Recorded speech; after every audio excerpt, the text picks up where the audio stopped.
మన రక్షకుడైన ప్రభు అయిన యేసుక్రీస్తు యొక్క పునరుత్థాన దినమందు ఆత్మ సంబంధమైన బలులను అర్పించుటకు సంఘముగాను కుటుంబముగాను చేరి వచ్చినటువంటి మీ అందరికీ వందనములు శుభములు తెలియచేయచ్చు ఉన్నాను.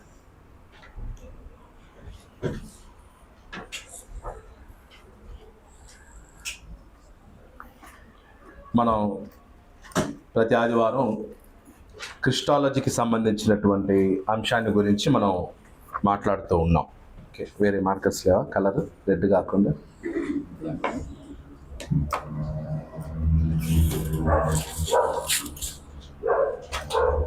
క్రిస్టాలజీకి సంబంధించినటువంటి అంశంలో మనం ఇప్పటి వరకు చాలా విషయాలు నేర్చుకున్నాం. సో ప్రస్తుతం క్రీస్తుని గుర్చినటువంటి ఈ యొక్క స్టడీ అనేది చాలా ముఖ్యమైనది క్రైస్తవులకి. ఎందుకంటే చాలామంది యేసుక్రీస్తుని ఆయన జననం నుంచే ఆయన గురించి తెలిసిన వాళ్ళు ఉన్నారు.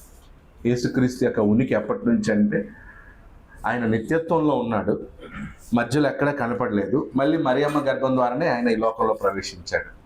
సో ఆ మధ్యలో యేసుక్రీస్తు యొక్క అస్తిత్వం గురించి చాలామందికి తెలియదు, ప్రస్తావన కూడా ఉండదు. కానీ యేసుక్రీస్తు పాత నిబంధనలో కూడా ఉన్నాడు, నిత్యత్వంలో ఉన్నాడు, పాత నిబంధనలో కూడా ఉన్నాడు. అలాగే ఆయన శారీరకంగా ఈ లోకంలో జన్మించాడు. సో దాని ఏమంటే మేనిఫెస్టేషన్ ఆఫ్ గాడ్. దేవుడు మనుషులకి ఎలా కనిపిస్తాడు? సృష్టి ఆది నుంచి కూడా దేవుడు మనుషులతో మాట్లాడాడు. ఎలా మాట్లాడాడు? Different forms.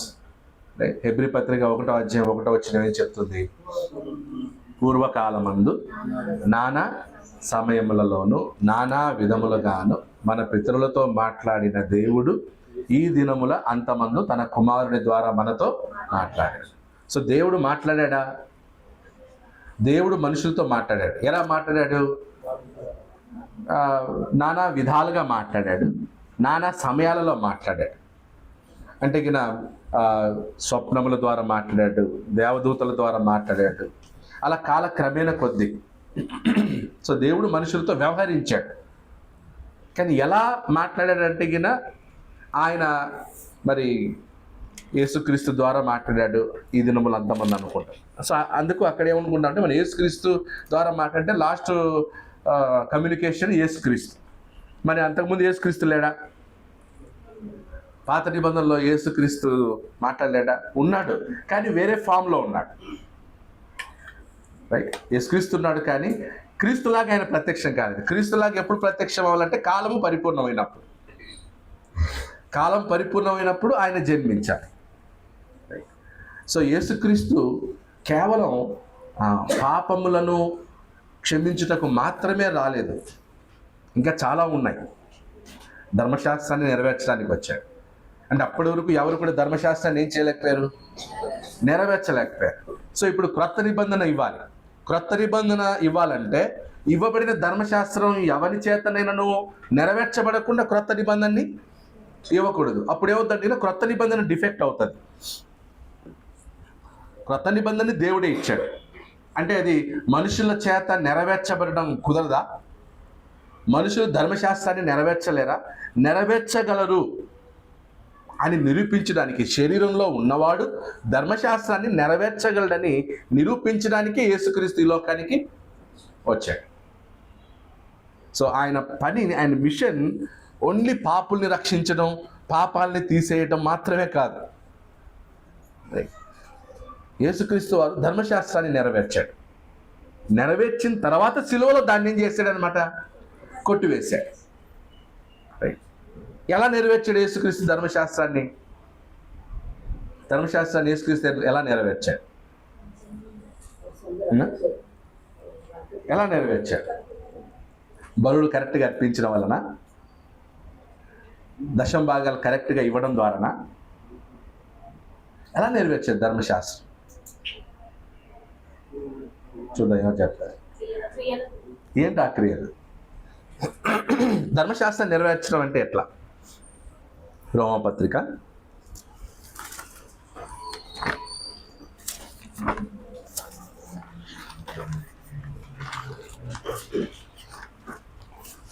రోమపత్రిక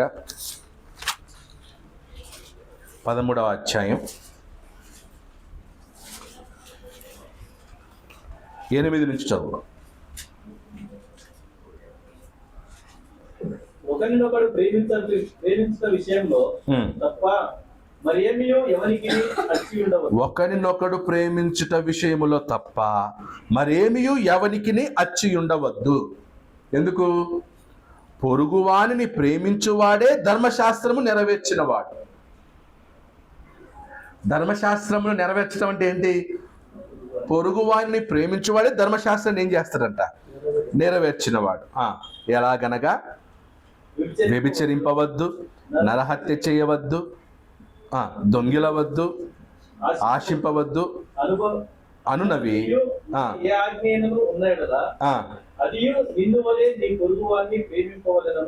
వాక్యములో సంక్షేపముగా ఇమిడి ఉన్నవి. అంటే నీ పొరుగువాని నువ్వు ప్రేమిస్తే నువ్వేం చెయ్యవు? నీ పొరుగువాని నువ్వు ప్రేమిస్తే ఏం చెయ్యవు? నువ్వు వ్యభిచారం చెయ్యవు. నీ పొరుగువాని ప్రేమిస్తే నువ్వేం చెయ్యవు? నరహత్య చెయ్యవు. నీ పొరుగువాన్ని ప్రేమిస్తే ఏం చెయ్యవు? దొంగతనం చెయ్యవు. నీ పొరుగువాన్ని ప్రేమిస్తే ఏం చెయ్యవు? దురాశ ఉండదు, ఆశించవు దేనిని కూడా. రైట్? సో పొరుగువాన్ని ప్రేమించడం ద్వారా ధర్మశాస్త్రం అంతా కూడా ఏం చేసినట్టే? నెరవేర్చినట్టే. సో ఇప్పుడు చెప్పండి, యేసుక్రీస్తు ధర్మశాస్త్రం ఎలా నెరవేర్చాడు? ప్రేమ ద్వారా యేసుక్రీస్తు ధర్మశాస్త్రాన్ని ఏం చేశాడు అనమాట? నెరవేర్చాడు. సో ధర్మశాస్త్రంలో ప్రేమ ఉందా లేదా? ఉంది. ధర్మశాస్త్రంలో ప్రేమ ఉంది. అంటే మనుషుల్ని ప్రేమించమని ధర్మశాస్త్రం చెప్తా ఉంది. ఏమని?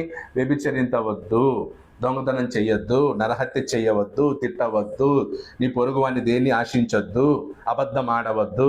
ఇవన్నీ ఏంటనమాట? ప్రేమలో ఇమిడి ఉన్నాయి. ప్రేమ ఉంటే ఇవన్నీ చెయ్యవు. సో ధర్మశాస్త్రం చెప్పినప్పుడు ఇది చెప్పలేదు. కానీ క్రొత్త నిబంధన ఏం చెప్తుందంటే ఆ ధర్మశాస్త్రము పాపమాయనా? నో. ధర్మశాస్త్రం పాపం డిఫెక్ట్ కాదు, మంచిదే అది. ఆ ధర్మశాస్త్రాన్ని నెరవేర్చడం అంటే ప్రేమించడం ద్వారానే. అప్పుడు ఇశ్రాయేలీలు పొరుగు వారిని ప్రేమించడంలో ఏమయ్యారు? ఫెయిల్ అయ్యారు, విఫలమయ్యారు. 1500 సంవత్సరాల ధర్మశాస్త్రం ఇవ్వబడితే ఈ 1500 సంవత్సరాల్లో ఏ ఒక్కడు కూడా ఏం చేయలేకపోయాడు అనమాట?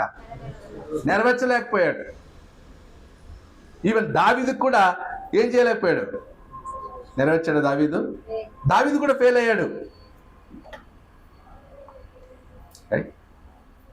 తర్వాత మళ్ళీ చూడండి 10వ వచనం. ప్రేమ పొరుగువానికి కీడు చెయ్యదు గనుక ప్రేమ కలిగియుండుట ధర్మశాస్త్రమును నెరవేర్చుటయే. సో ఇప్పుడు ఈ ఆజ్ఞను ఎవరు నెరవేర్చాడు? యేసుక్రీస్తు.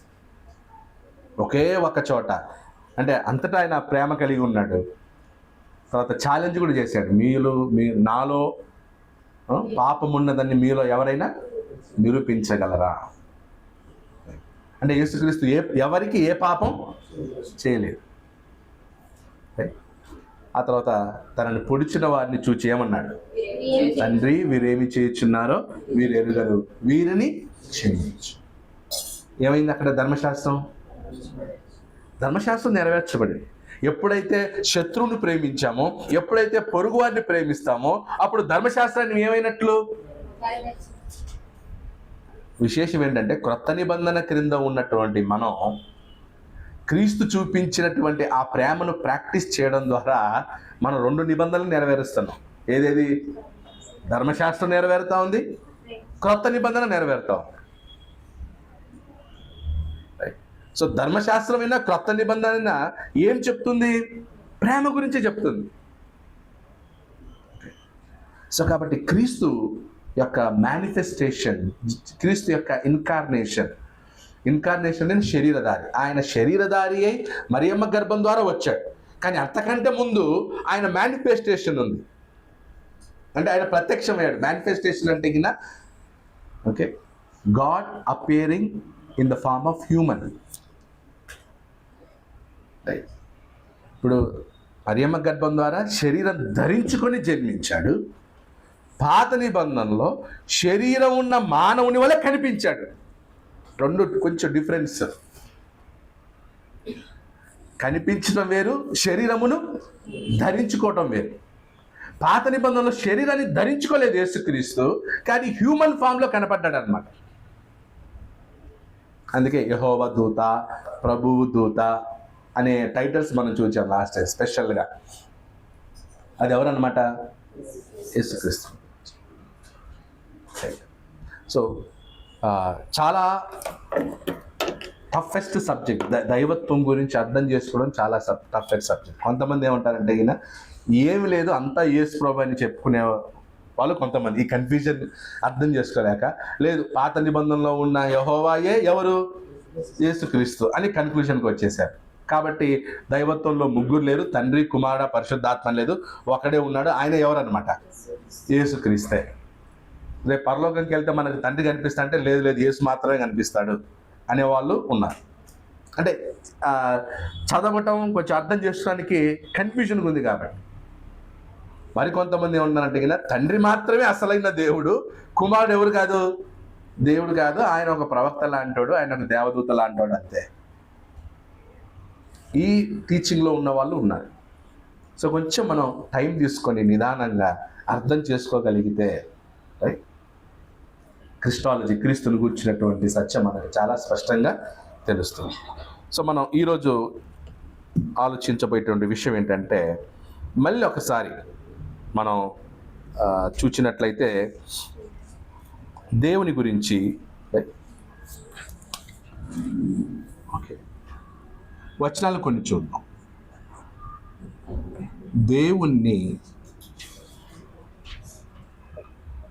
ఎవరు చూడలేదు. No one sees God. Okay, no man has ever seen God. Okay, no man has ever seen God. మనం ఆల్రెడీ వచనాలు రాసుకున్నాం, మళ్ళీ ఒకసారి చూద్దాం. No man has never seen God. ఇది నిజమా అబద్ధమా? ఏ మనుష్యుడు దేవుణ్ణి ఎప్పుడు కూడా చూడలేదు. ఓకే, ఎక్కడున్నాయి వచనాలు? ఒకటి పాత నిబంధన చెందాం, నిర్గమకాండం 33వ అధ్యాయం 20వ వచనం చదవండి. ఎక్సడస్ 33:20.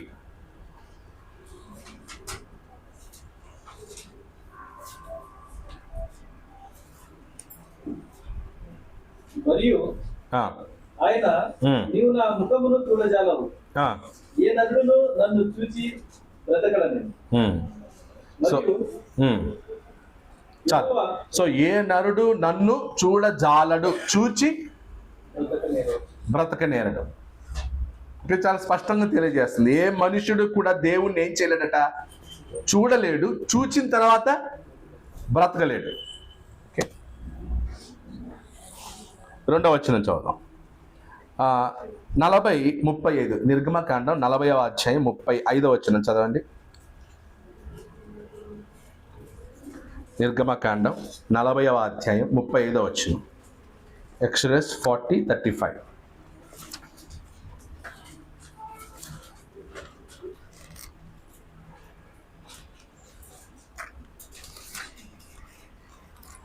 నిర్గమకాండం 40వ అధ్యాయం 35వ వచనం. యెహోవా తేజస్సు మందిరమును నింపెను. ఆ మేఘము మందిరం మీద నిలుచుట చేత మందిరము యెహోవా తేజస్సుతో నిండెను గనుక మోషే ప్రత్యక్షపు గుడారములోనికి వెళ్ళలేకుండాను. మోషే ప్రత్యక్షపు గుడారములోనికి అంటే అంత పవర్ఫుల్ గా ఉంది. ఆ ప్రత్యక్ష గుడారం లోపలికి మోషే వెళ్ళలేకపోయాడంట. ఏముంటే జస్ట్ కేవలం తేజస్సు, యెహోవా తేజస్సుతో నిండెను గనుక. అంటే లిటరల్గా ఆయన దేవుడు ఆడు లేడు, లేకపోయినా ఆయన తేజస్సు నిండితేనే మోషే ఆ ప్రత్యక్ష గుడారంలోకి వెళ్ళలేకపోయాడు. అలాంటిది ఆయన సన్నిధిని అప్రోచ్ అవ్వగలమా, రీచ్ అవ్వగలమా, చూడగలమా? అలాగే 1 రాజులు 8వ అధ్యాయం 10-11. 1 రాజులు, 1 Kings 8:10-11. 1 రాజులు 8వ అధ్యాయం 10-11. యాజకులు పరిశుద్ధ స్థలంలో నుండి బయటికి వచ్చినప్పుడు మేఘము యెహోవా మందిరమును నింపెను. కాబట్టి యెహోవా తేజో మహిమ యెహోవా మందిరములో నిండుకొనగా ఆ మేఘమున్న హేతువు చేత యాజకులు సేవ చేయుటకు నిలువలేకపోయారు. యాజకులు సేవ చేయుటకు నిలువలేకపోయిరట. ఏంటి? జస్ట్ ఊరికి ఏదనమాట, తేజస్సు, రైట్? మేఘము యెహోవా మందిరమును నింపెను, కాబట్టి యెహోవా తేజోమహిమ యెహోవా మందిరములో నిండుకొనగా ఆ మేఘమున్న హేతువు చేత యాజకులు సేవ చేయుటకు నిలవలేకపోయారు.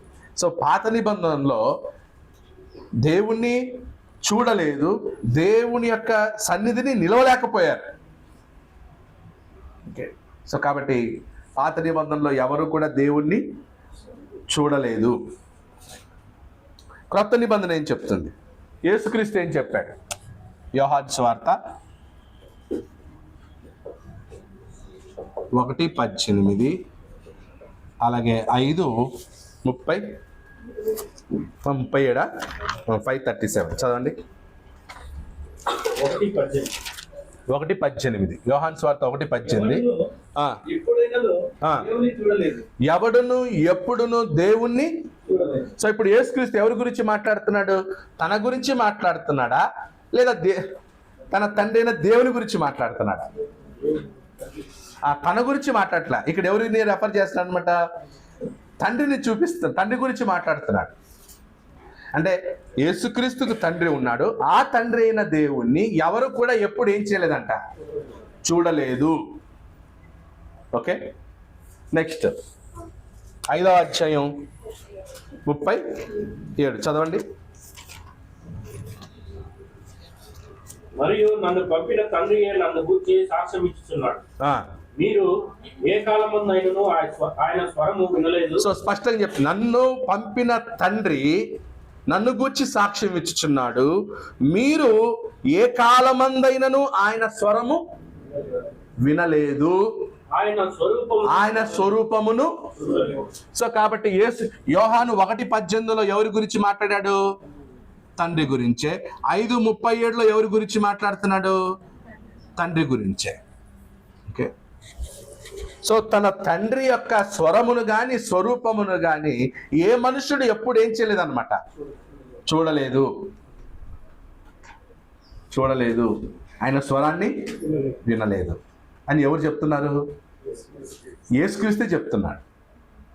Okay, next 1 Timothy 6:16.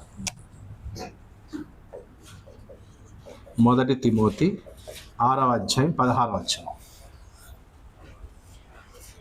సమీపింపరాని తేజస్సులో ఆయన మాత్రమే వసించుచు అమరత్వము గలవాడై ఉన్నాడు. మనుషులలో ఎవడును ఆయనను చూడలేదు. మనుషులలో ఎవడును ఆయనను చూడలేదు. ఎవడును చూడనేరడు. ఎవడును అంటే ఏ మనుషుడు చూడలేదు ఇప్పటి వరకు, ఎప్పుడు చూడలేదు. అంటే శరీరంలో ఉన్న ఏ ఒక్కడు కూడా దేవుణ్ణి చూడలేడు, చూడనేరడు అన్నాడు. ఓకే, నెక్స్ట్ 1 యోహాను 4:12. 1 యోహాను 4వ అధ్యాయం 12వ వచనం.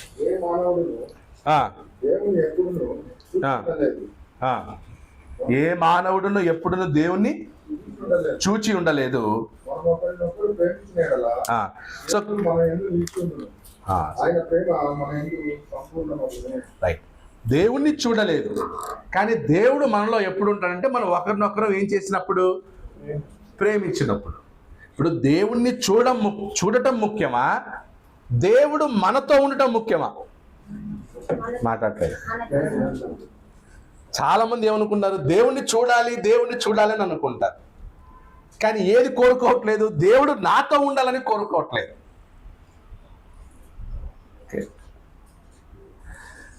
సో ఇప్పుడు ఫర్ ఎగ్జాంపుల్, ఉదాహరణకి ఒక రాజకీయ నాయకుడు ఉన్నాడు.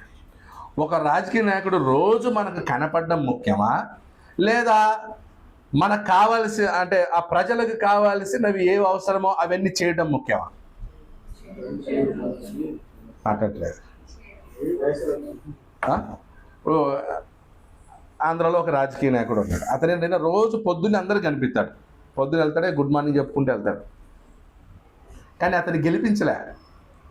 రోజు కనపడ్డాడు రాజకీయ నాయకుడు, రోజు కనపడ్డాడు, అందరికీ అందుబాటులో ఉన్నాడు, ఇంటింటికి వెళ్ళాడు. కానీ ఎందుకు ఓడిపోయాడు? కనిపిస్తున్నాడు కానీ ఏం చేయలేదు, పనులు చేయలే. అర్థమవుతుందా లేదా? సో ఇప్పుడు రాజకీయ నాయకుడు ఉండేది రోజు కనిపించడానికి కాదు, ప్రజలకు ఏం కావాలో దాన్ని ఏం చేయాలన్నమాట, చూడాలి. రాకపోయినా పర్లేదు.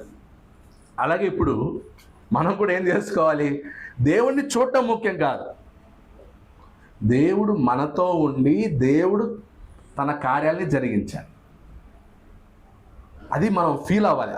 అది ఆ ఉద్దేశం అన్నమాట. ఎవడు దేవుణ్ణి చూడలేదు, చూడనేరడు, కనీసం దేవుడు మనతో ఉండేటట్లు దేవుని యొక్క దేవుని ప్రేమ మనలో ఉండేటట్లనే చేసుకుందాం. ఎలా? ఒకరినొకరు ప్రేమించడం. అందుకే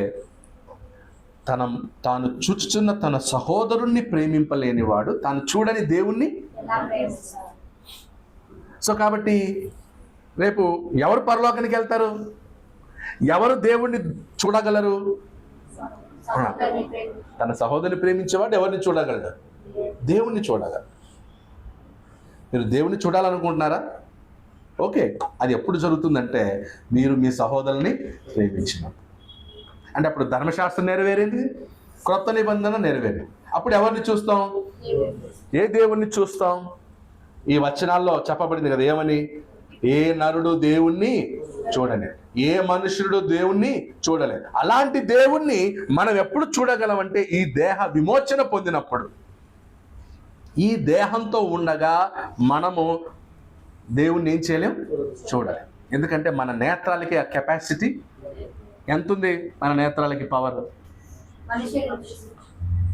ఇప్పుడు ఉదాహరణకి సూర్యుడు ఉన్నాడు కదా, సూర్యుడిని ఎంతసేపు చూసే కెపాసిటీ ఉంది మన కళ్ళకి కదా. సూర్యుడు ఉదయించినప్పుడు చూడగలం, బాగుంటుంది కదా, ఆరెంజ్ కలర్లో ఉంటుంది, భలే బ్యూటిఫుల్గా ఉంటుంది. ఓకే, సూర్యుడు ఉదయించినప్పుడు కన్యాకుమారికి అక్కడికి వెళ్ళారు అనుకోండి, సూర్యోదయం కలిగినప్పుడు ఎంత బాగుంటుంది. అదే సూర్యుడు పైకి వచ్చే కొద్దీ ఏమవుద్ది, మన కళ్ళ చూపు ఏమవుద్ది అనమాట. సో మన కంటికి ఒక కెపాసిటీ ఉంది, అంతకు మించి ఎక్కువ మనం ఏం చేయలేం. ఎన్ని కిలోమీటర్లు చూడగలదు మన కళ్ళు? ఎవరికైనా తెలుసా? ఎన్ని కిలోమీటర్ల డిస్టెన్స్ని చూడగలదు మన కన్ను? మ్యాక్సిమం ఒక 1 కిలోమీటర్ కనపడుతుందా? నాకు తెలిసి అది కూడా లేదండి, 1 కిలోమీటర్ ఉండేది కూడా కనపడదు. రైట్. సో మనం ఇప్పుడు అపార్ట్మెంట్లో ఉన్న మనుషులు కూడా కనపడరు మనకు అంతగా. సో కాబట్టి దేహంలో ఉండగా దేవుణ్ణి చూడలేదు. దేహ విమోచన తర్వాతనే ఎవరిని చూడగలం? దేవుణ్ణి చూడగలం. అందుకే యేసు ప్రభువు ఉన్నాడు, హృదయ శుద్ధి గలవారు ధన్యులు, వారు దేవుణ్ణి చూచరు. ఇక్కడ ఉన్న కాదు, నేను చాలా హృదయ శుద్ధిగా ఉంది, దేవ నాకు కనపడు, ఇక్కడ గురించి మాట్లాడలేదు యేసుక్రీస్తు. ఇక్కడ నువ్వు హృదయ శుద్ధి కలిగి జీవిస్తే రేపు పరలోకానికి వెళ్తావు. అప్పుడు ఎవరిని చూడొస్తావు? దేవుణ్ణి చూస్తాం. ఎందుకంటే ఈ దేహం ఉండగా ఆ దేవుణ్ణి మనం చూడాలి. దేవుడు తన స్టాండర్డ్ని తగ్గించుకొని వచ్చి కనిపిస్తే కానీ మనం చూడలేము అన్నమాట. ఓకే, సో ఇలా ఈ వచనాలన్నీ ఏం చెప్తున్నాయి? దేవుణ్ణి ఎవరు కూడా చూడలేదు, చూడనేరడు అని చెప్తుంది. కానీ అదే బైబిల్లోనే దేవుణ్ణి చూచినట్టు కూడా ఉన్నాయి వచనాలు. ఓకే, ఇప్పుడు ఏం చేద్దామంటే దేవుణ్ణి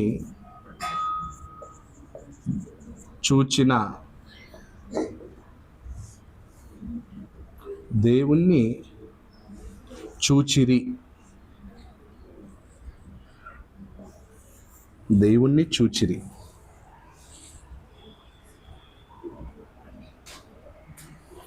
రైట్. ద్వితీయోపదేశకాండం 5:24. ద్వితీయోపదేశకాండం 5వ అధ్యాయం 24. మన దేవుడైన సో ఏ దేవుణ్ణి చూడలేదనేటి మనం కన్క్లూజన్కి వచ్చామంటే తండ్రి అయిన దేవుణ్ణి. ఈ వచనాలన్నీ ఎవరికి సంబంధించింది అనమాట? తండ్రి అయిన దేవుడు. సో తండ్రి అయిన దేవుణ్ణి చూడలేము అనే విషయం యేసుక్రీస్తు మాటల్లో మనకు స్పష్టంగా అర్థమవుతుంది. తండ్రి అయిన దేవుణ్ణి ఎవరు చూడలేదు, చూడనేరడు, ఆయన స్వరాన్ని వినలేదు. ఓకే, ఇప్పుడు చూడండి ద్వితీయోపదేశకాండం 5:24. మన దేవుడైన యెహోవా తన ఘనతను మహత్యమును మాకు చూపించాడు. తన ఘనతను తన మహత్యమును మాకు చూపించెను. అగ్ని మధ్య నుండి ఆయన స్వరమును వింటిమి. దేవుడు నరులతో మాట్లాడినను వారు బ్రతుకుదరని నేడు తెలుసుకుంటుమే. ఓకే, 5:24లో దేవుడు నరులతో మాట్లాడినను వారు బ్రతుకుతురని నేడు తెలిసికొంటిమి. రైట్. కానీ నిర్గమకాండం 33:20 ఏముంది? దేవుణ్ణి చూచిన మనుషుడు ఏ మనుషుడు బ్రతుకడు అని అక్కడుంది. ఈడేమంటున్నాడు? దేవుణ్ణి చూచిన బ్రతుకుదని తెలుసుకున్నాము అన్నారు. అంటే వీళ్ళు ఇప్పుడు దేవుణ్ణి చూచినట్ట చూడనట్ట? వీళ్ళు చూచారని ఫీల్ అయ్యారా? మేము దేవుణ్ణి చూచామనే ఫీలింగ్ వీళ్ళకి వచ్చిందా రాలేదా? వచ్చింది కాబట్టి ఏమన్నారు? మాకు అర్థం ఏంటంటే దేవుడు నరులతో మాట్లాడినను వారు బ్రతుకుదరని నేడు తెలుసుకొంటిని. ఆయన స్వరాన్ని విన్నామన్నారు. ఓకే, చూపించెను. ఆయన తన మహిమను ఘనతను మాకు చూపించెను, స్వరాన్ని విన్నాము, అయినా మేము చావలేదు. ఓకే, నెక్స్ట్ నిర్గమకాండం 24:16-17.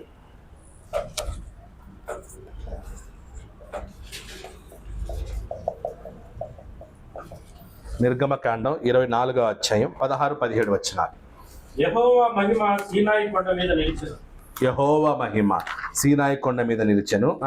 మేఘము 6 దినములు దాన్ని కమ్ముకొనెను.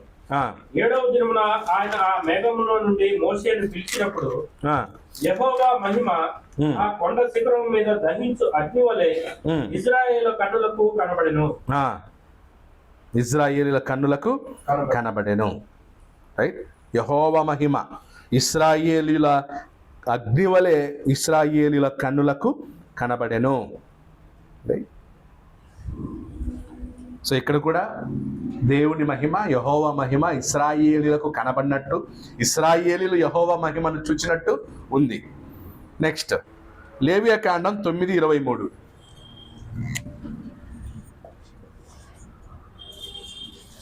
లేవియాకాండం 9వ అధ్యాయం 23వ వచనం. మోషే అహరోనులు ప్రత్యక్షపు గుడారంలోనికి పోయి వెలుపలికి వచ్చి ప్రజలను దీవింపగా యెహోవా మహిమ ప్రజలందరికీ కనబడెను. యెహోవా మహిమ ప్రజలందరికీ కనబడెను. ఓకే, అలాగే సంఖ్యాకాండము 16:19-42.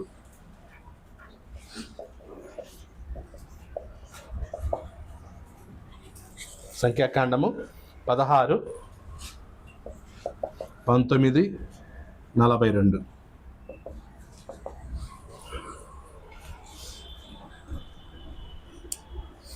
కోరాహు ప్రత్యక్ష గుడారం యొక్క ద్వారము వద్దకు సర్వ సమాజం వారికి విరోధంగా పోగు చేయగా యెహోవా మహిమ సర్వ సమాజమునకు కనబడెను.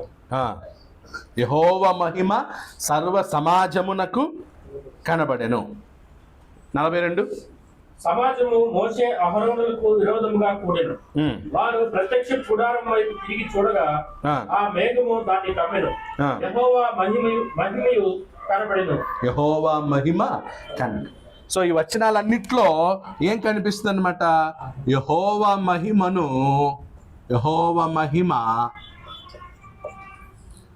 కనబడెను లేదా చూచిరి. యెహోవా మహిమ కనబడెను, యెహోవా మహిమను చూచిరి అన్నట్టుగానే ఉన్నాయి. ఈ వచనాలన్నీ. ఓకే, పై వచనాలేమో అసలు ఎవరు దేవుణ్ణి ఎప్పుడు చూడలేదు, ఆయన స్వరము వినలేదు. ఇక్కడేం చెప్తున్నాయి? మేము చూచాము, మేము విన్నాము అని అంటున్నారు. యెహోవా మహిమను మేము చూచాం, ఆయన మాకు చూపించాడు. దేవుని చూచిన తర్వాత ఎవడు కూడా ఓకే బ్రతకడు అనుకున్నాం, కానీ బ్రతకొచ్చు అనేది మాకు అర్థమైంది అని కూడా అన్నారు. మరి ఏది నిజం ఈ రెండిట్లో చూద్దాం. సో ఇవేమో యెహోవా మహిమ కనబడెను, యెహోవా మహిమను చూచిరి. సో ఈ వచనాలన్నీ దేన్ని చూపిస్తున్నాయి అనమాట?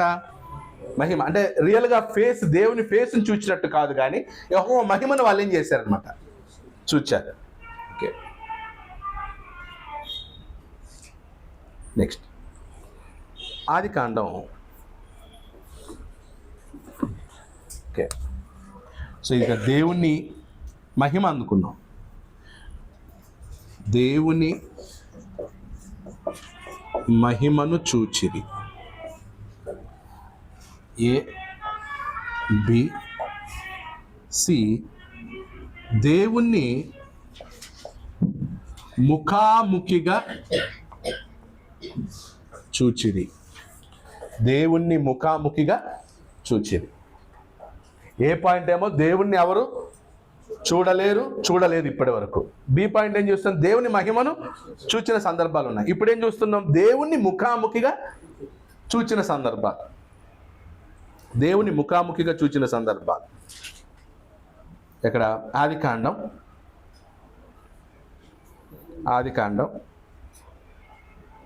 32వ అధ్యాయము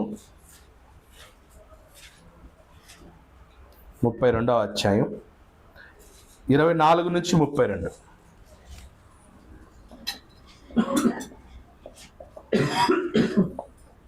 చదవండి. యాకోబు ఒక్కడు మిగిలిపోయింది. 24 నుంచి ఓకే చదవండి. ఆ రాత్రి అతడు లేచి తన 2 భార్యలను, తన 2 దాసీలను, తన 11 మంది పిల్లలను తీసుకొని యబ్బోకు రేవు దాటిపోయింది. యాకోబు వారిని తీసుకొని ఆ ఏరు దాటించి తనకి కలిగి ఉన్నదంతయు పంపివేశాడు. యాకోబు ఒక్కడు మిగిలిపోయిన. ఒక నరుడు తెల్లవారు వరకు అతనితో పెనుగులాడిన. తాను అతని గెలుపుకున్నట్టు చూచి తొడగూటి మీద అతనిని కొట్టెను. అప్పుడు అతడు ఆయనతో పెనుగులాడటం వలన యాకోబు తొడ గూడు వసిలను. ఆయన తెల్లవారుచున్నది కనుక నన్ను పోనిమ్మనగా అతడు, నీవు నన్ను ఆశీర్వదించితేనే గాని నిన్ను పోనీయనెను. ఆయన నీ పేరేమని అడుగుగా అతడు యాకోబు అని చెప్పాను. అప్పుడు ఆయన, నీవు దేవునితోనూ మనుషులతోనూ పోరాడి గెలిచితే గనుక ఇక మీదట నీ పేరు ఇజ్రాయేలే గాని యాకోబు అనబడదని చెప్పాను. అప్పుడు యాకోబు, నీ పేరు దయచేసి తెలుపమనెను. అందుకు ఆయన, నీవు ఎందు నిమిత్తము నా పేరు అడిగితువని చెప్పి అక్కడ అతన్ని ఆశీర్వదించను. యాకోబు, నేను ముఖాముఖిగా దేవుణ్ణి చూచి తిని అయినను నా ప్రాణము దక్కినదని ఆ స్థలమునకు పెనుయేలు అను పేరు పెట్టెను. పెనుయేలు అనే మాటకు అర్థం ఏంటి? 3 అని ఫుట్ నోట్లు ఇచ్చారు చూడండి. దేవుని ముఖము అంటే యాకోబు దేవుణ్ణి చూచాను, నేను దేవుణ్ణి చూచి బ్రతికి తిని. వాస్తవానికి దేవుని చూచినాడు బ్రతకడు, కానీ నేను బ్రతికాను అంటున్నాడు యాకోబు.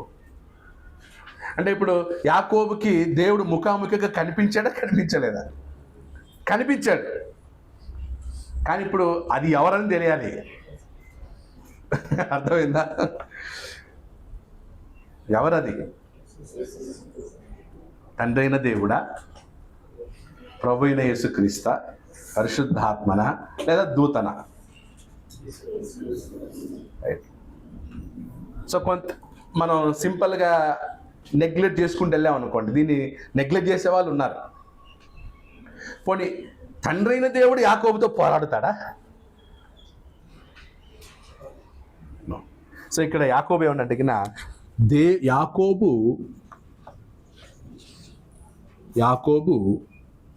దేవునితో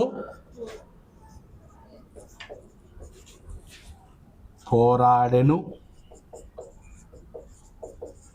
దేవుణ్ణి ముఖాముఖిగా చూచెను.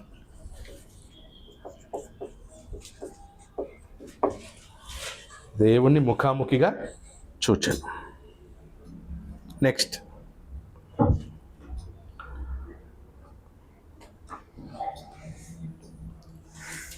హోషేయ 12వ అధ్యాయం 3 నుండి 4 వచనాలు చూడండి. తల్లి గర్భం నుండి యాకోబు తన సహోదరుని మడిబడి పట్టుకున్నాను. మగసిరి కలవాడై అతడు దేవునితో పోరాడాను. దూతతో పోరాడి జయముండెను.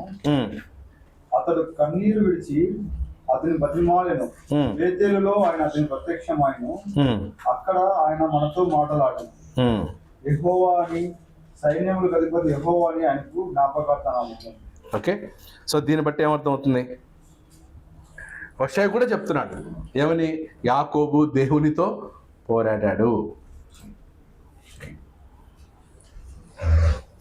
నెక్స్ట్ రెండోది, అది ఆదికాండం 18వ అధ్యాయం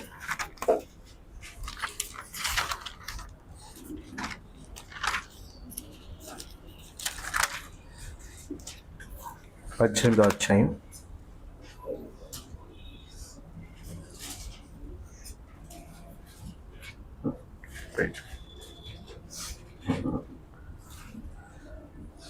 16 చదవండి. అప్పుడు ఆ మనుషులు అక్కడ నుండి లేచి సొదొమ తట్టు చూచి అబ్రహాము వారిని సాగనంపుటకు వారితో కూడా వెళ్ళాడు. అప్పుడు యెహోవా, నేను చేయబో కార్యము అబ్రహామునకు రాసిదనా? అబ్రహాము నిశ్చయముగా బలము గల గొప్ప జనమగుడు. అతని మూలంగా భూమిలోని సమస్త జనములు ఆశీర్వదింపబడు. ఎట్లనగా యెహోవా అబ్రహామును గురించి చెప్పినది అతనికి కలుగు చేయనట్లు తన తరువాత తన పిల్లలను తన ఇంటి వారును నీతి న్యాయములు జరిగించు యెహోవా మార్గమును గైకొంటకు అతడు వారికి ఆజ్ఞాపించినట్లు నేను అతన్ని నెరిగిన్నానన్ను. చాలు. ఇక్కడ ఎవరు కనిపిస్తున్నారు? ముగ్గురు దేవదూతల్లాగా అబ్రహాంకి కనిపించాడు. ఇప్పుడు అబ్రహాం వీళ్ళు ముగ్గురిని చూచాడా? కనిపిస్తున్నారా? అబ్రహాంకి ముగ్గురు కనిపిస్తున్నారు. వాళ్ళకి పై వచనాలు చూచినట్లయితే వాళ్ళని ఉండమని చెప్పాడు, వాళ్ళని భోజనం చేయమని చెప్పాడు. షారాకి వాళ్ళు కూడా ఏమన్నారనమాట?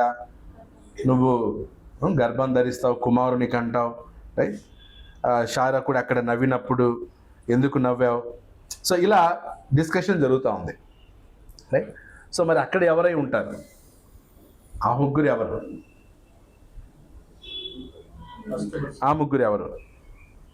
రైట్? అక్కడ ఏమన్నాడు? ప్రభువా అన్నాడు. అబ్రహాం ఏమన్నాడు? ప్రభువా అన్నాడు. 18 వచనంలో ఏముంది? మరియు మమ్రే దగ్గర ఉన్న సింధూర వనములో అబ్రహాము ఎండవేళ గుడారము ద్వారముందు కూర్చొని ఉన్నప్పుడు యెహోవా అతనికి కనబడెను. యెహోవా అతనికి ఎవరు కనపడ్డారంట?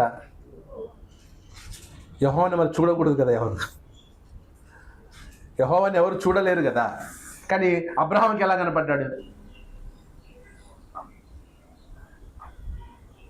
అర్థం లేదు, రైట్? సో ఆదికాండం 18:1 కనబడిన యెహోవా తండ్రి అయిన దేవుడా, ప్రభు అయిన క్రీస్తు.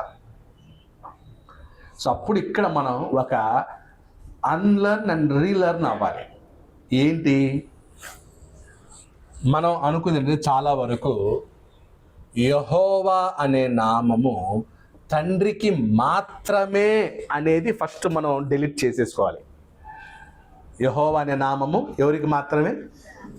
తండ్రికి మాత్రమే అనేది ఫస్ట్ డిలీట్ అవ్వాలి. ఎందుకంటే పాత నిబంధనలో ఈ టైటిల్ తండ్రికి వర్తించబడింది, క్రీస్తుకు వర్తించబడింది.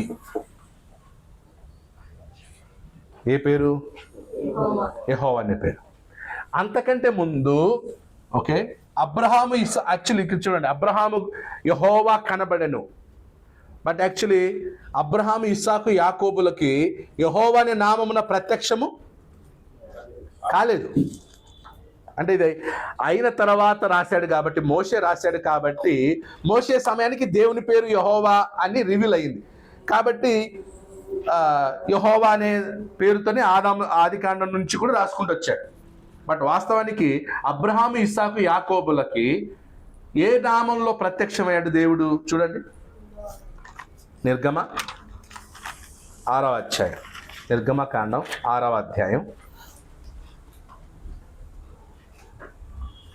2వ వచనం.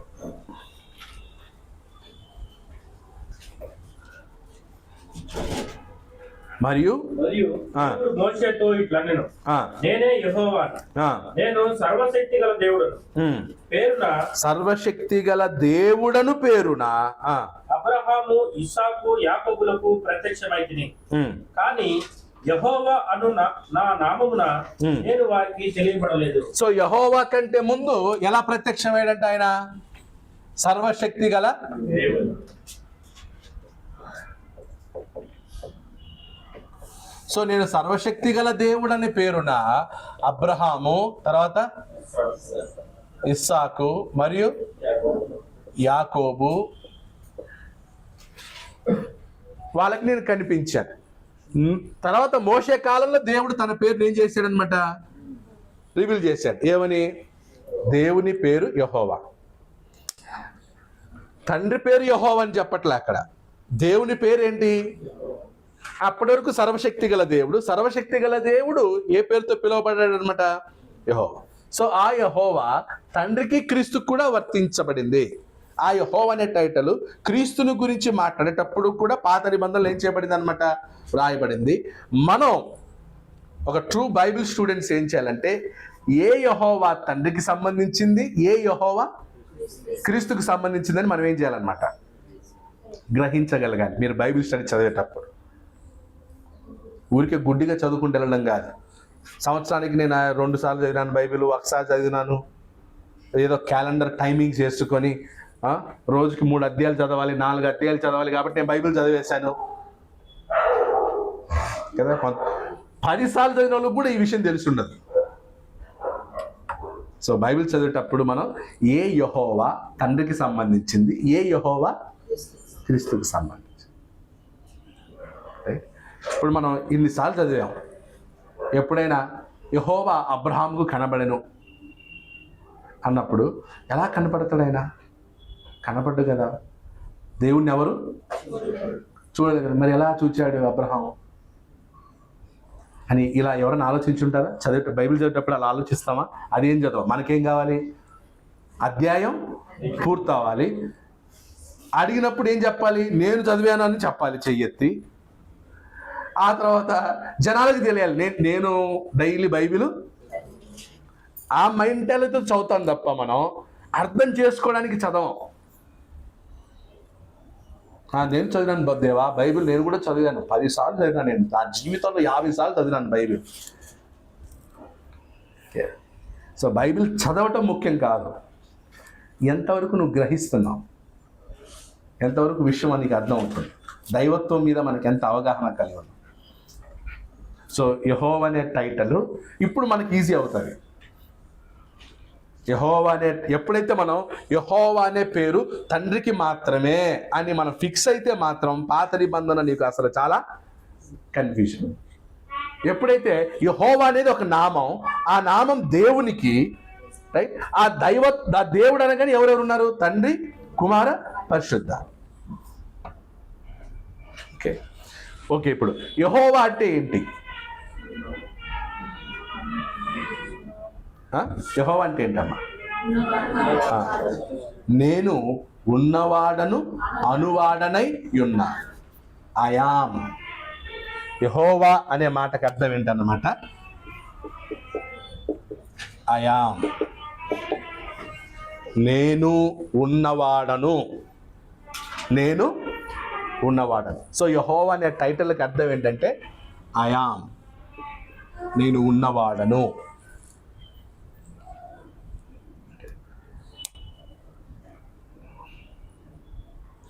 ఒకసారి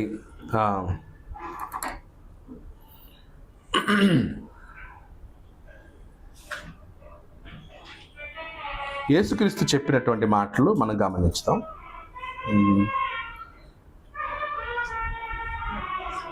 యేసుక్రీస్తు ఏం చెప్పాడో చూద్దాం. 18:1 అబ్రహాంకి ఎవరు కనపడ్డారు? యెహోవా కనపడ్డాడు. అలాగే 16లో కూడా, ఆదికాండం 16 చూద్దాం. అంటే యేసుక్రీస్తు యెహోవా అనే దానికి మనం చూచేకు ముందుగా ఇక్కడ కూడా చూద్దాం. 16:1 చూడండి. 1 కాదు, హాగర్తో మాట్లాడే సన్నివేశం చూడండి ఒకసారి. ఆదికాండం 16వ అధ్యాయం 9. చదవండి. అప్పుడు యెహోవా దూత నీ యజమానురాలి యొద్దకు తిరిగి వెళ్ళి ఆమె చేతి కింద అణిగి ఉంటుందని దానితో చెప్పాను. మరియు యెహోవా దూత. సో ఇక్కడ యెహోవా దూత అనేది స్పష్టంగా ఉంది. మనం పోయినసారి డిఫరెన్స్ చూసాం, చార్ట్ వేసాం, గుర్తుందా? యెహోవా సాధారణ దూతలు ఎలా మాట్లాడతారు, ప్రభు దూత యెహోవా దూత ఎలా మాట్లాడతారని చూచాం. ఓకే, సో ఇక్కడ కూడా ఎవరున్నారు? అక్కడ యెహోవాని డైరెక్ట్గా లేదని యెహోవా దూత ఉంది. సో ఆ యెహోవా దూత ఎవరు? ఇక్కడ అబ్రహాముకి కనబడిన యెహోవా ఎవరు? మోషేతో మాట్లాడినప్పుడు కూడా ఏముంది అక్కడ?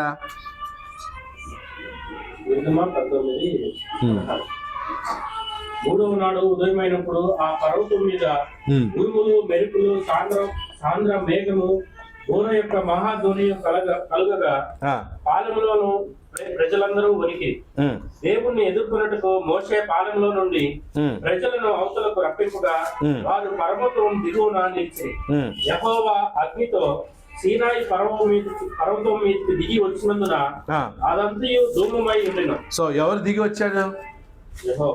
యెహోవా దిగి వచ్చాడు. కానీ 3 స్టార్టింగ్లో ఏముంది? 3వ అధ్యాయం 1లో ఏముంది?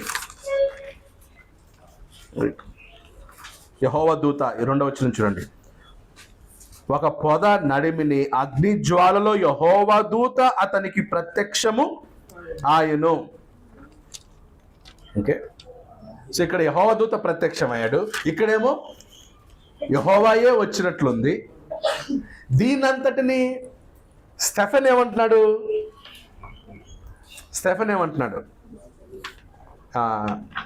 అపోస్తుల కార్యములు 7వ అధ్యాయం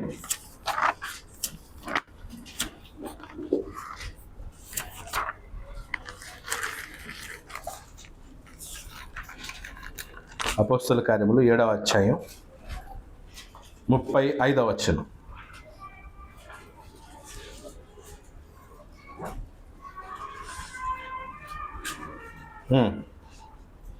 అధికారిని గాను తీర్పరిని గాను నిన్ను నియమించిన వాడెవడని వారు నిరాకరించిన ఈ మోషేను అతనికి పొదలో కనబడిన దేవదూత ద్వారా దేవుడు అధికారిని గాను విమోచకుడి గాను నియమించి పంపాను.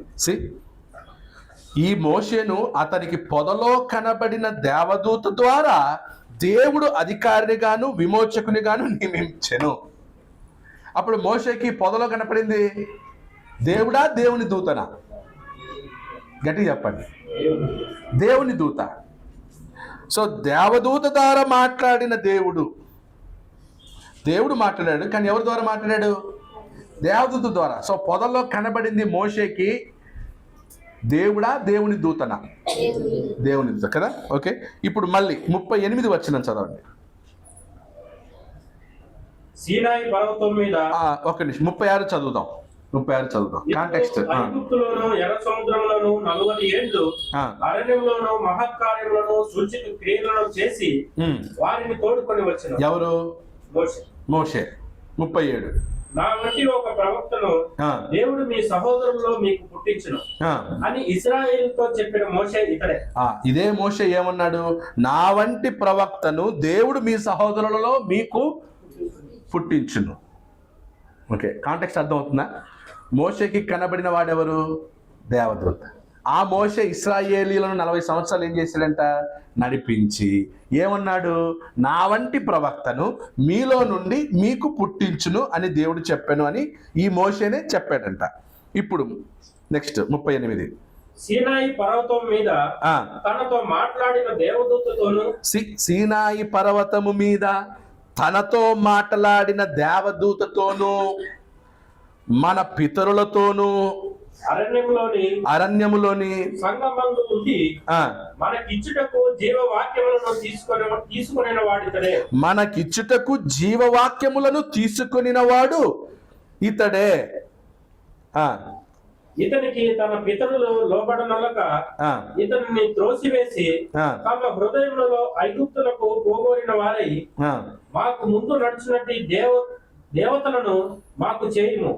ఐగుప్తు దేశములో నుండి మనను తోడుకొని వచ్చిన ఈ మోషే ఏమాయనో మాకు తెలియదని అహరోనుతో అనిరి.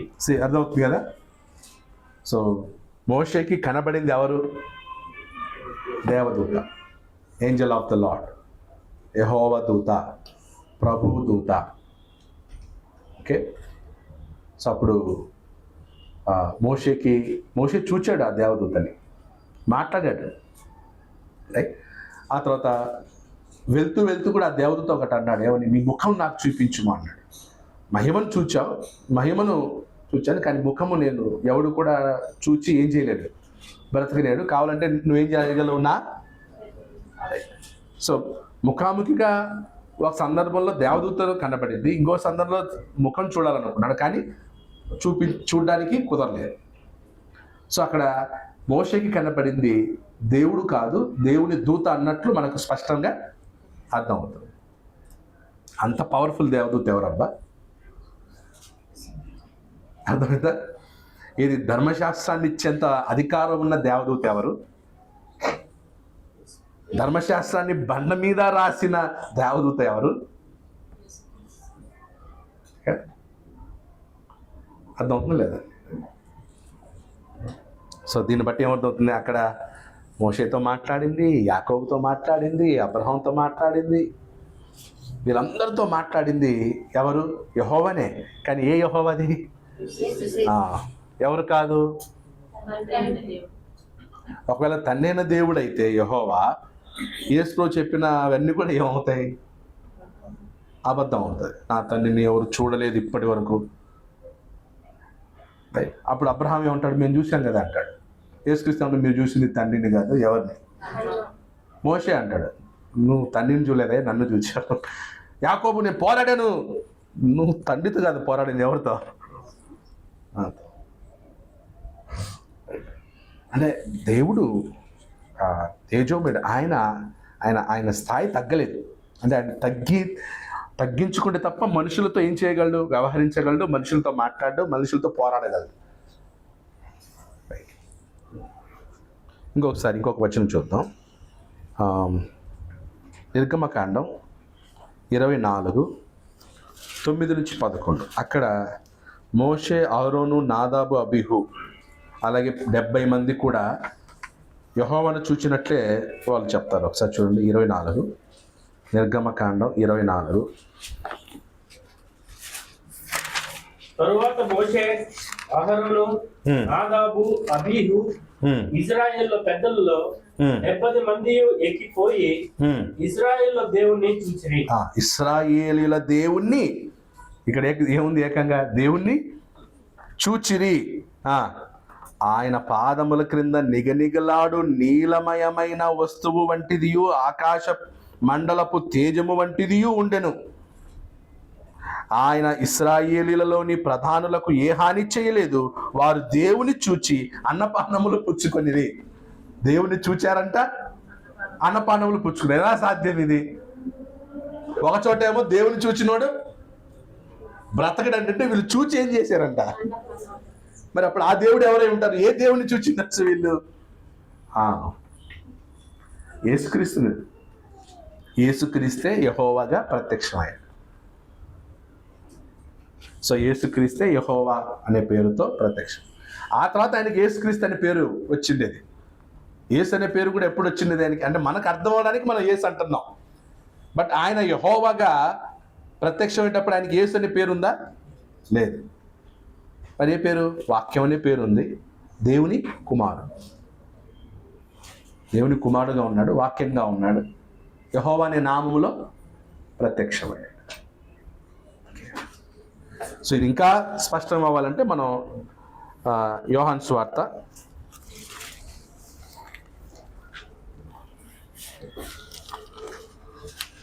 14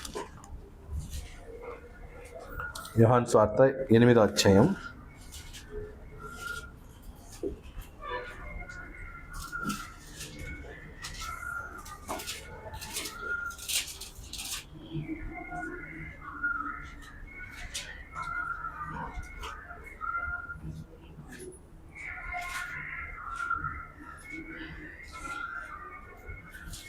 ఎనిమిది 58 చూడండి.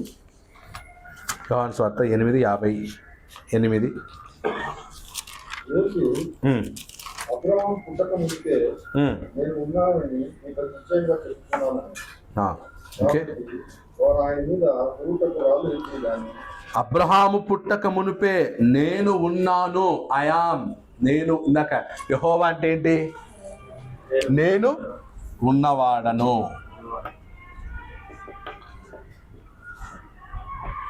సో ఇక్కడ యేసుక్రీస్తు యాహవే అనే పదం వాడాడు. నేనే యెహోవాను అనే పదం వాడాడు అన్నమాట. అందుకే వాళ్ళు ఏం చేశారు? ఆయనని చంపడానికి రాళ్ళెత్తారు. ఎందుకు? దేవదూషణ చేస్తున్నాడు. ఎందుకంటే యెహోవా అనే నామం ఎవరికి మాత్రమే? తండ్రికి మాత్రమే. వాళ్ళ దృష్టిలో దేవుడు ఒక్కడే, దేవుడి నామము యెహోవా మాత్రమే. ఇతను యేసు మరియమ్మ గర్భంలో జన్మించాడు. యోసేపు వడ్రంగి వాని కుమారుడు. ఇతనికి 50 సంవత్సరాలు కూడా లేవు. ఇతను ఏ పేరు వాడుకుంటున్నాడు, ఏ పేరు యూజ్ చేస్తున్నాడు అనమాట. అందుకు వాళ్ళు ఏం చేస్తారనమాట, వీడు దేవదూషణ చేస్తున్నాడు, రాళ్ళతో కొట్టి చంపడానికి ట్రై చేస్తాడు. కానీ అక్కడ యేసుక్రీస్తు ఉన్నాడు, నేను అబ్రహాము కంటే ముందున్న వాడను అన్నాడు. ఇంకొక మాట అన్నాడు చూడండి, 56. మీ తండ్రి అయిన అబ్రహాము నా దినము చూతున్నని మిగుల ఆనందించెను, అది చూచి సంతోషించెను. అబ్రహాము నా దినాన్ని చూచి సంతోషించాడు. అబ్రహాము నా దినాన్ని చూచాడు అంటే అబ్రహాము నన్ను చూచాడు. అబ్రహాము యేసుక్రీస్తుని చూచాడట. ఎప్పుడు చూశాడు అబ్రహాం? 18వ అధ్యాయం 18లో కనపడింది యేసుక్రీస్తు అన్నమాట. ఓకే. అందుకు వాళ్ళు యూదులు దాన్ని ఏం చేయలేకపోయారు, డైజెస్ట్ చేసుకోలేకపోతున్నారు. ఎందుకంటే వాళ్ళు అనుకుంది ఏంది, వాళ్ళ అండర్స్టాండింగ్ ఏంది, యెహోవా అనేటువంటి టైటిల్ ఎవరికి మాత్రమే అనుకున్నారు. కానీ ఆ టైటిల్ ఎవరు కూడా వాడబడింది? యేసుక్రీస్తుకి వాడబడింది. యేసుక్రీస్తుకి వాడబడింది. ఎక్కడ? ఒకసారి యెషయా గ్రంథం అనుకుంటాను. యెషయా గ్రంథంలో ఇక్కడ యెహోవా మార్గము సరళము చేయడనే మాట ఉంటుంది.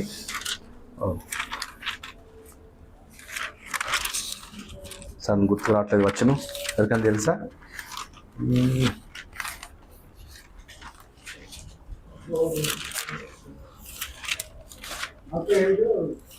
ఆ, 45:18 చూద్దాం. 13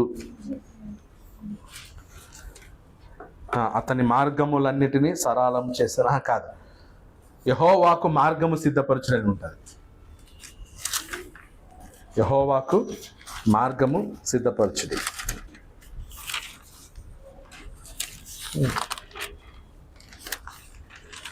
యెషయానా లేదా?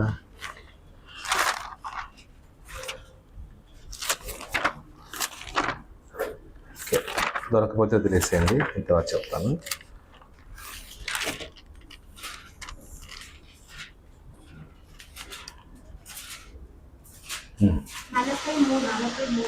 నలభై మూడు.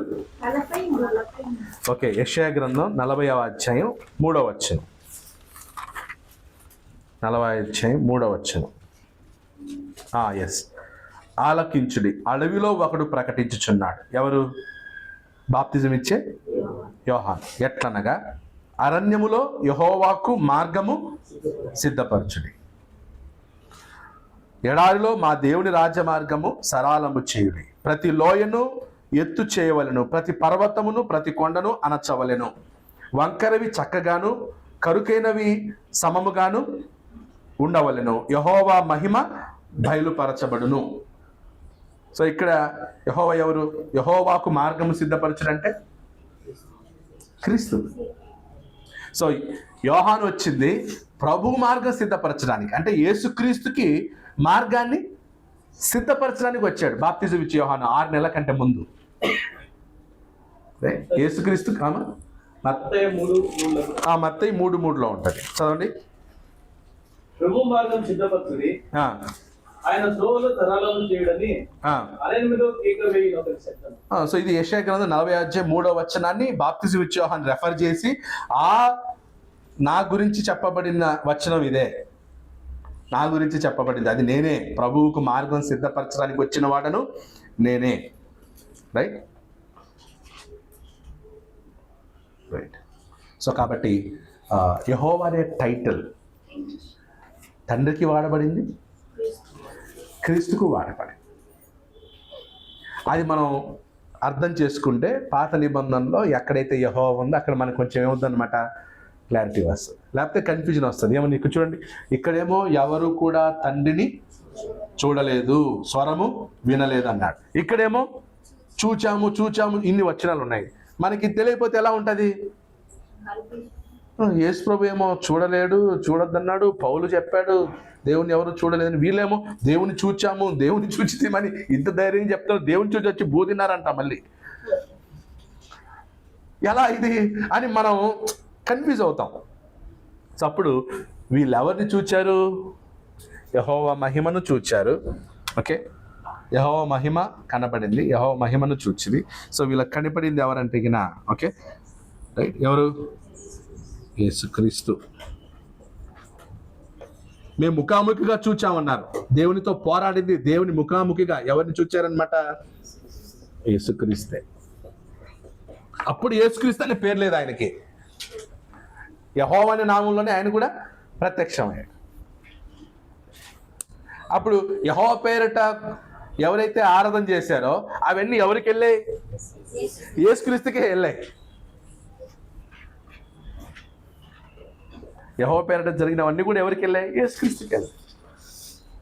అంటే వాళ్ళు అప్పుడు తండ్రికి ఏం చేయలేదా? యేసుక్రీస్తుకి అన్ని చేశారా? యేసుక్రీస్తుకి అంటే తండ్రికి ఏమి చేయలేదు, అన్ని యేసుక్రీస్తు. ఇక్కడ మళ్ళీ ఇంకొక కొంతమంది యేసుక్రీస్తుని ఆరాధించారా, తండ్రిని ఆరాధించలేదా వాళ్ళు అనే ఇలా మిస్అండర్స్టాండింగ్ చేసుకుంటారు. సో ఇక్కడ నన్ను చూచినవాడు తండ్రిని చూచి. ఇప్పుడు యేసుక్రీస్తుకి అక్కడ యెహోవాకి చేసినట్టయితే ఎవరికి చేసినట్టు? తండ్రికి చేసినట్టు. బట్ యాక్చువల్లీ ఎవరికి వెళ్ళాయి అవి? యేసుక్రీస్తుకి వెళ్ళాయి. యేసుక్రీస్తుకి వెళ్తే ఎవరికి వెళ్ళినట్టు?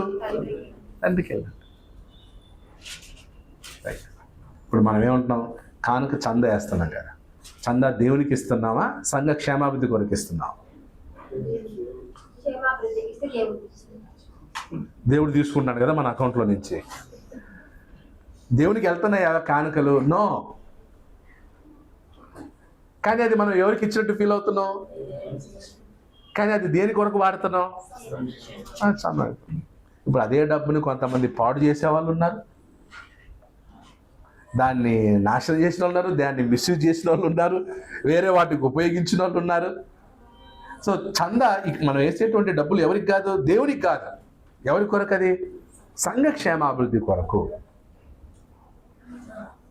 సంఘ క్షేమాభివృద్ధి కొరకు ఇచ్చినట్టు దేవునికి ఇచ్చినట్టు. అదేలాగున యేసుక్రీస్తుకి చేస్తే ఎవరికి చేసినట్టు? తండ్రికి చేసినట్టు. సో పాత నిబంధనలో ఉన్న వాళ్ళకి తండ్రి కుమారుడు అనేది తెలియదు. వాళ్ళకి తెలిసింది ఏంది? దేవుడు. ఆ దేవుని పేరేంటి? యెహోవా. అంతే, ఒక్కడే యెహోవా, దేవుడు ఒక్కడే, ఆయన యెహోవా అనేది తెలుసు. ఎవరికి? పాత నిబంధనలో ఉన్న ఇశ్రాయేలులకి. యేసుక్రీస్తు వచ్చిన తర్వాత ఏం చేశాడనమాట? నేను ఉన్నాను, తండ్రి ఉన్నామని చెప్పాడు. దాన్ని వాళ్ళు ఏం చేయలేకపోతున్నారు. సో ఒక్కరినే మైండ్లో పెట్టుకుని వచ్చారు వాళ్ళు. వాళ్ళ మైండ్లో ఒక్కడే, దేవుడు ఒక్కడే, ఆయన యెహోవా. ఎవరి మైండ్ ఇది? ఇస్రాయేల్. ఇప్పుడు మనం వాళ్ళలాగా ఏం చేయకూడదు? ఆలోచించకూడదు. మనం వాళ్ళలాగా ఆలోచించకూడదు. వాళ్ళు యేసుక్రీస్తుని అంగీకరించకపోవడానికి అర్థం ఉంది. ఎందుకంటే వాళ్ళు అలా పెరుగుకుంటూ వచ్చారు, యెహోవా అనే పేరుతోనే వచ్చారు. కానీ అక్కడ యేసుక్రీస్తుని గురించి కూడా పాత నిబంధనలో ఆయనని ఎలా చూపించుకుంటూ వచ్చారు? యేసుక్రీస్తు యెహోవాగా ప్రత్యక్షమైనప్పటికీ ప్రవచనాల్లో ఆయన మళ్ళీ వచ్చాడు. ఒకటి ఎవరు? స్త్రీ సంతానం. ఎవరు? ఫస్ట్ ఆదికాండం 3:18 ఓకే, ఆదాము కాలంలో, ఆదాము హవ్వ కాలంలో యేసుక్రీస్తు ఎలా వస్తాడని చెప్పాడు? స్త్రీ సంతానం. నెక్స్ట్ అబ్రహాం కాలంలో ఏమన్నాడు? నీ సంతానం. ఏమన్నాడు? నీ సంతానం అంటే అబ్రహాం సంతానం. ఎవరు? క్రీస్తు. క్రీస్తును గూర్చిన ప్రవచనాలు గూర్చి ప్రవచనం. స్త్రీ సంతానంగా వస్తాడు. నీ సంతానం అంటే అబ్రహాము సంతానం. నెక్స్ట్ మోషే కాలంకి వచ్చేసరికి, మోషే కాలంలో యేసుక్రీస్తు ఏమని? నీ వంటి ప్రవక్త. నీ వంటి ప్రవక్త అంటే ఎవరు? మోషే వంటి ప్రవక్త. ఇంకా నెక్స్ట్ దావీదు కాలంలో. సో దావీదు కాలంలో దావీదు కూడా నీ సంతానం అన్నాడు. అక్కడ కూడా ఏమన్నాడు? నీ సంతానం అంటే దావీదు సంతానం.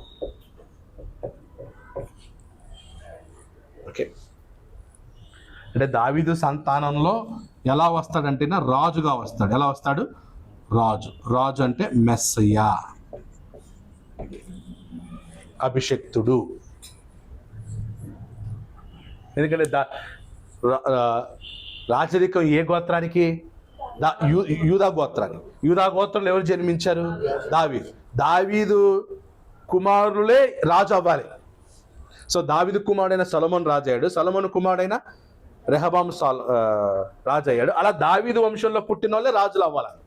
అందుకే యేసుక్రీస్తు ఎవరి యూదా గోత్రంలో జన్మించాడు, దావీదు కుమారుడిగా జన్మించాడు. నెక్స్ట్ రాజుగా ఉండటానికి యేసుక్రీస్తు ఎవరు? అర్హుడు. అందుకే మెస్సియా. అందరూ రాజు కొరకు ఎదురు చూస్తూ ఉన్నారు.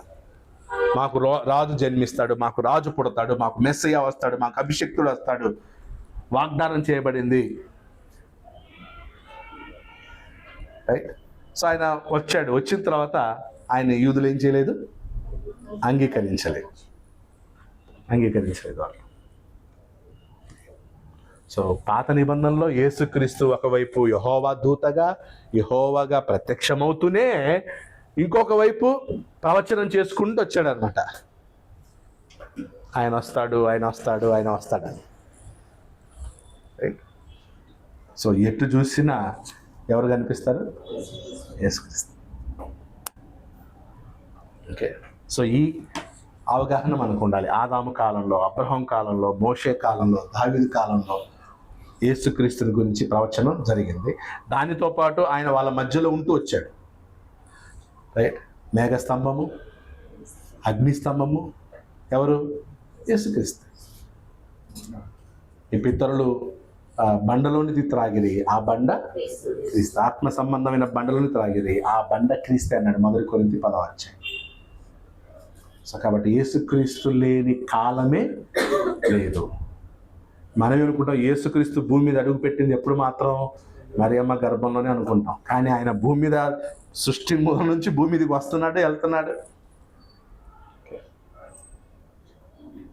సో దాన్ని ఏమంటారు? ఇది మేనిఫెస్టేషన్ ఆఫ్ గాడ్. ఈ మేనిఫెస్టేషన్ అనేటువంటిది అర్థమైతే దేవుడు ఎలాగైనా సరే ప్రత్యక్షం అవ్వగలడు, ఏ రూపంలోనైనా ప్రత్యక్షం అవ్వగలడు. ఆయనని మనుషులైన మనం ఏం చేయలేం, నిర్బంధించలేం. మన అండర్స్టాండింగ్ని బట్టి దేవుణ్ణి ఏం చేయకూడదు, ఫిక్స్ చేయకూడదు. ఓకే. సో యెహోవా అనేటువంటి ఆ నామము చాలామంది కన్ఫ్యూజ్ చేసేసింది. చాలామంది కన్ఫ్యూజ్ అయిపోయారు యెహోవా అనేటువంటి. మీరు గమనించండి, యేసుక్రీస్తు వచ్చాక యెహోవా అనే నామం వాడబడిందా? యెహోవా అనే నామం వాడబడిందా? లేదు. యెహోవా దూత అనే నామం వాడబడిందా? ఎందుకు? యేసుక్రీస్తు జన్మించిన తర్వాత గబ్రియల్ దూత వచ్చాడు. మిఖాయిల్ దూత ఉన్నారు, మిగతా దూతలు ఉన్నారు, కానీ ఏ దూతగా ప్రస్తావన లేదు? యెహోవా. పాత నిబంధనలంతా కూడా ఎవరు ఏ టైటిల్ కనిపించింది? యెహోవా దూత, యెహోవా దూత, యెహోవా దూత. ఆ తర్వాత క్రొత్త నిబంధనలకు వచ్చాక యెహోవా దూత అని లేదు, యెహోవా నామము. ఎందుకని? ఆ రెండు ఈయన చేశాడు కాబట్టి. ఈయన వచ్చిన తర్వాత ఇంకా ఆ టైటిల్స్తో అనలేరు. కానీ తండ్రి ఉన్నాడా? ఉన్నాడు, తండ్రి ఉన్నాడు. ఆ తండ్రిని ఎవరు చూడలేరు, ఆయన స్వరము వినలేదు, కానీ చూస్తాం. అందుకే యేసుక్రీస్తు భూమి మీదకి వచ్చి తండ్రికి ఏం చేశాడు? ఆయన ప్రార్థన చేశాడు, తండ్రికి ప్రార్థన చేశాడు. తండ్రి, వీరేమి చేయుచున్నారో వీరెవరో, వీరిని క్షమించు. తండ్రి, నీ యందు నేను, నా యందు నువ్వును ఉండులాగున వీరును మన యందు ఏకమై ఉండునట్లు వీరి కొరకు ప్రార్థిస్తున్నాను అన్నాడు. అలా యోహాను సువార్తలో తండ్రి తండ్రి తండ్రి తండ్రి. అందుకే యేసుక్రీస్తు అంటే తండ్రిని బయలుపరిచిన వాడు యేసుక్రీస్తు. సో అప్పటి వరకు పాత నిబంధనలతో కూడా తండ్రి బయలుపరచబడలేదు, మర్మంగా ఉన్నారు. దేవుడిగా ఉన్నాడు అంతే. దేవుడు ఏమవుతాడు ఇశ్రాయేలుకి అనే విషయం చెప్పలే. అసలు వాళ్ళ సంకల్పం ఏంటో వాళ్ళకేమవ్వలేదు, బయలుపరచబడలేదు. ఎవరికి? పాత నిబంధనలు ఉన్న యూదులకి. వాళ్ళు ఏంటంటే దేవుడు ఆ యెహోవా రాజు, ఇంతే వీళ్ళకి తెలుసు. క్రొత్త నిబంధన వచ్చాకనే, యేసుక్రీస్తు వచ్చాకనే మొత్తం నిత్యత్వం నుంచి నిత్యత్వం వరకు సంకల్పం అంతా కూడా యేసుక్రీస్తు ఏం చేశాడు అనమాట, రివీల్ చేశాడు. ఆ తర్వాత పరిశుద్ధాత్మ వచ్చాడు, అపోస్తుల కార్యగ్రంథం ద్వారా, పత్రికల ద్వారా మరిన్ని విషయాలు మనకు తెలియజేయబడ్డాయి. మనకు తెలిసినన్ని ఆత్మ సంబంధమైన విషయాలు ఇశ్రాయేలీలకు తెలియదు. ఎందుకంటే పాపం వాళ్ళు మర్మం, దేవుని సంకల్పం మర్మంగా ఉన్నప్పుడు ఉన్నారు వాళ్ళు. కాబట్టి వాళ్ళకి తెలిసింది ఒకటే, సర్వశక్తి గల దేవుడు ఆయనే యెహోవా. ఆ యెహోవా ధర్మశాస్త్రం ఇచ్చాడు, ఆ ధర్మశాస్త్రాన్ని ఏం చేయాలి? పాటించాలి, అంతే. ఎవరైనా సరే దేవుని దూషించినా ఏం చేసినా వాళ్ళు ఏం చేసేవాళ్ళు? చంపేవాళ్ళు. మర్మంగా ఉంది. ఇప్పుడు యేసుక్రీస్తు వచ్చాక యేసుక్రీస్తు నమ్మాల్సి వచ్చింది వాళ్ళు. ఎంత కష్టం కదా. ఒకటి ఆల్రెడీ ఒక మైండ్లో ఉన్నారు వాళ్ళు, ఇప్పుడు వాళ్ళు ఏం చేయాలి? అన్లర్న్ చేసుకుని రీలర్న్ చేయాలి వాళ్ళు. ఇప్పటివరకు వాళ్ళ మనసులో యేసుక్రీస్తు లేడు, ఇప్పుడు ఏం చేయాలి? యెహోవాతో సమానంగా ఎవరిని అంగీకరించాలి వాళ్ళు? చాలా టఫ్.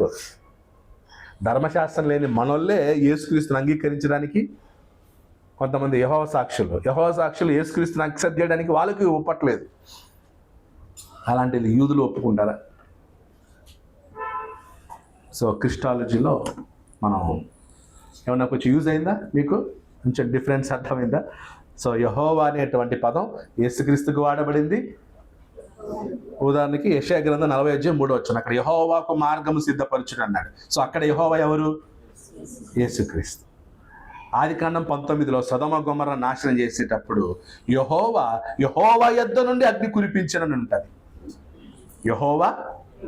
యెహోవా యొద్ద నుండి అగ్నిని కురిపించను. అప్పుడు మొదటి యెహోవా ఎవరు? యేసుక్రీస్తు. రెండవ యెహోవా ఎవరు? తండ్రికి. సో ఇలా ఏం చేయాలన్నమాట, బైబిల్ చదివేటప్పుడు ఇప్పుడు మీరు బైబిల్ చదవండి, ఈ మైండ్తో కొంచెం మీకు డిఫరెన్స్ తెలుస్తుంది. ఇవన్నీ మనం చిన్నప్పుడు ఉన్నప్పుడు మనకు తెలియవు. సో వయసు పెరిగే కొద్దీ, మనం స్టడీ అయ్యే కొద్దీ, చదివే కొద్దీ మనకేమవుతాయి అనమాట, తెలుస్తాయి. ఎవరైనా చెబితేనే మనకు అర్థమయ్యాయి, లేకపోతే ఇవి అర్థం కావు.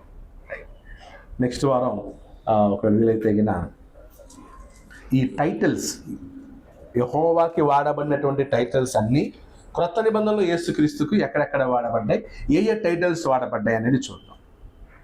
అది మనకి ఇంకా కొంచెం క్లారిటీ తీసుకొస్తుంది. సో మళ్ళీ చెప్తున్నాను, కొంచెం మీకు కన్ఫ్యూజన్ అవుతుంది.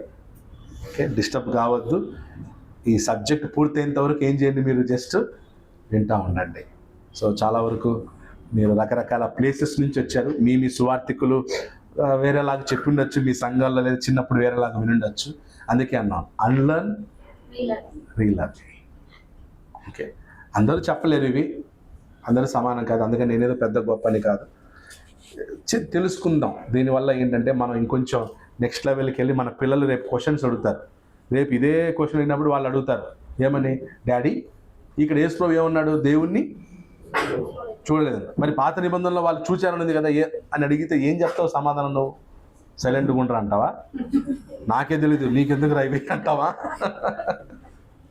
సో ఇప్పుడు తెలుసుకున్నారు అనుకో, రేపు వాళ్ళు క్వశ్చన్స్ అడిగినప్పుడు మనం వాళ్ళకి చెప్పగలం. లేదా ఎవరో ఒక అన్యుడు చదివి చూడండి ఏంటి మీరు రెండు రకాలుగా చెప్తున్నారు, మీ యేసేమో ఇలా అంటున్నాడు కానీ వీళ్ళేమో ఇలా అంటున్నారు అని అన్యులు బైబిల్ చదువుతున్నారు. ఇప్పుడు మనల్ని తప్పులు పట్టడానికి అన్యులు బైబిల్ చదువుతున్నారు. కాబట్టి సమాధానం ఇవ్వడానికి మనం కూడా బైబిల్ తెలియాలి. ఓకే, సో కాబట్టి ఈ క్రిస్టాలజీలో సో మనం నెక్స్ట్ పాయింట్కి వెళ్దాం. వచ్చే వారం టైటిల్స్ చూద్దాం. టైటిల్స్ చూస్తే కింద అప్పుడు కొంచెం క్లారిటీ వస్తుంది. ఓకే, సో దేవుని చిత్తం అయితే ఈ నెలాఖరులో క్రిస్టాలజీ సబ్జెక్టు సో పూర్తవుతుంది. ఆ తర్వాత మనం అందరికీ వందనాలు.